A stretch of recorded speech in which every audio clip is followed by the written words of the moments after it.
আমি শুধু সোয়াবিন কষা করব, সম্পূর্ণ নিরামিষ।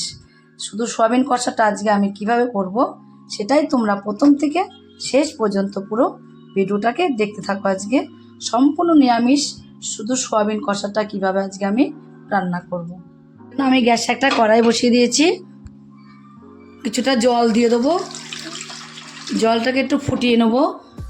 জলটা ফুটে গেলেই দিয়ে দেবো সোয়াবিনগুলো দিয়ে কিন্তু একটু ফুটিয়ে নেবো। আর একটু সোয়াবিনগুলো ফুটিয়ে নিলে দেখবে সোয়াবিনগুলো খুব সুন্দর একদম নরম হয়ে যাবে।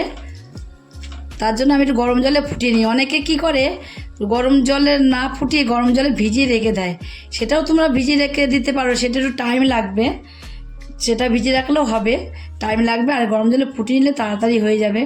অনেক সময় দেখবে তার রান্না কিন্তু তাড়াহুড়া থাকে, তাতেই সময় একটু অল্প করে একটু ফুটিয়ে নিলেই তাতেই সোয়াবিনগুলো সিদ্ধ হয়ে যাবে, নরম হয়ে যাবে খুব সুন্দরভাবে। ফুটে গেছে সোয়াবিনগুলো দিয়েও দেখো কত সুন্দর ফুটে গেছে। এবার আমি সোয়াবিনগুলো উঠিয়ে রাখবো না, জলের থেকে উঠিয়ে রাখবো না, জল শুদ্ধই একটা জায়গায় নামিয়ে দেবো। আমি আবারও ধুয়ে পরিষ্কার করে বসিয়ে দিয়েছি। সোয়াবিনগুলো নামিয়ে দিয়ে কড়াইটা বসিয়ে দিও, কিন্তু দেখো কড়াইটা আবার একটু ভালোভাবে গরম করে নিতে হবে। কড়াইটা আমার ভালোভাবে গরম হয়ে গেছে, আমি তেল দেবো। আর তেলটা একটু বেশি করেই দেবো, যেহেতু সোয়াবিনে একটু মাংস টাইপের রান্না করব নিরামিষই, তার জন্য আমি একটু তেলটা বেশি করেই দেবো। তেলটা গরম হয়ে গেলে কটা গোটা জিরে ফোড়নে দিয়ে দেবো। একটা তেজপাতা চিড়ে নিয়েছি, তেজপাতাটাকে দিয়ে দেবো। আর দেবো একটা গোটা শুকনো লঙ্কা। এখানে দেখো এলাচ, দারচিনি, লবঙ্গ, অল্প একটু জয়িত্রী, সব কিছু এগুলো নিয়ে নিয়েছি। এগুলো ফোড়নে এগুলো দিয়ে দেবো। জয়িত্রীটা ফোড়নে দিলে না খুব সুন্দর একটা ফ্লেভার আসে, টেস্টিং আসে, তার জন্য জয়িত্রীটা আমি তেলের মধ্যে দিয়ে দিয়েছি। ফোড়নটা একটু হালকা করে ভেজে নিয়েছি। ভেজে নিয়ে এবার এর মধ্যে আমি কিছু মশলা দেব। প্রথমে দিয়ে দেবো 1 চামচ আদা বাটা। তার আগে দিয়ে দেবো আমি সবার আগে লবণ। খুব তেল ছিটকাচ্ছে, তার জন্য একটু অল্প একটু লবণ দিয়ে দেবো। যেটুকু লাগবে সেটুকু লবণটাই দিয়ে দিলাম আগে। হলুদের গুঁড়ো দিয়ে দেবো পরিমাণ মতো। গুঁড়ো দেবো 1 চামচ, ধনের গুঁড়ো দেবো 1 চামচ, লঙ্কার গুঁড়ো দেবো 1 চামচ, স্বাদ মতো চিনি দেবো। একটা টমেটোকে কেটে নিয়েছি, দিয়ে দেবো। দিয়ে এবার আমি মশলাটাকে কষিয়ে নেব। লবণটা দিয়েছি বলে দেখো আর ছিটাচ্ছে না। জল দিয়ে তারপরে মশলাটাকে কষাবো।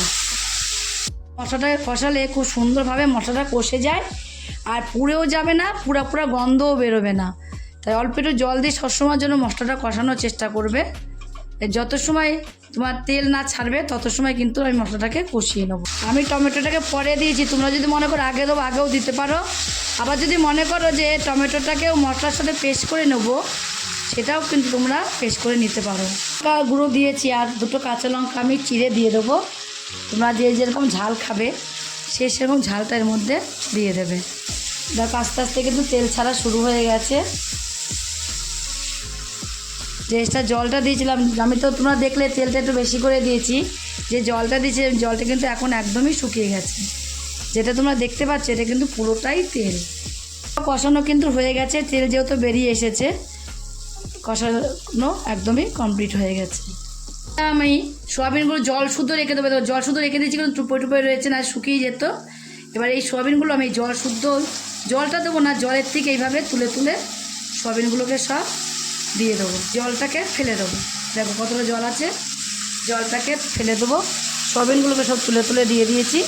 এবার কিন্তু আমি আরও কিছুটা সময় কষিয়ে নেবো। এই যেহেতু সোয়াবিন এখন দিয়েছি, দিয়ে এবার গ্যাসটাকে একটু কমিয়ে দেবো।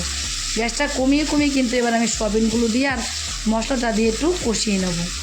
এখন দেখো এখন কিন্তু সোয়াবিনগুলো খুব সুন্দরভাবে কষিয়ে নেওয়া হয়ে গেছে। আর আমি তোমাদের কিন্তু কিছু সময় পরেই দেখালাম। গ্যাসটা কমিয়ে দিয়ে কিন্তু ওই মশলাগুলো দিয়ে ভালোভাবে সোয়াবিনটা কষিয়ে নিয়েছি। কষিয়ে নেওয়া হয়ে গেলে তোমরা এর মধ্যে জল দিতেও পারো, আবার নাও পারো। কেন বলো তো, আমি অল্প করে জল দিয়েছিলাম, দেওয়ার পরে মশলাটা কষিয়েছি। কষানোর পরে সোয়াবিনগুলো দেওয়ার পরে সোয়াবিনগুলো দেখলে জলের মধ্যে রেখে দিয়েছিলাম। জল শুদ্ধ আমি সোয়াবিনগুলো জলের থেকে তুলে তুলে দিয়েছিলাম। তার জন্য কিন্তু অনেকটাই জল জল ভাব, আর সোয়াবিন তো সিদ্ধ হয়ে গেছে। আর যেহেতু গ্যাসটাকে কমিয়ে আমি এটাকে কষাচ্ছিলাম সয়াবিনটাকে, তার জন্য কিন্তু ভেতরে ভালোভাবে মশলাটা ঢুকেও গেছে। এইভাবেও তোমরা রেখে দিতে পারো সয়াবিনটা, বা সামান্য একটু জলও দিতে পারো।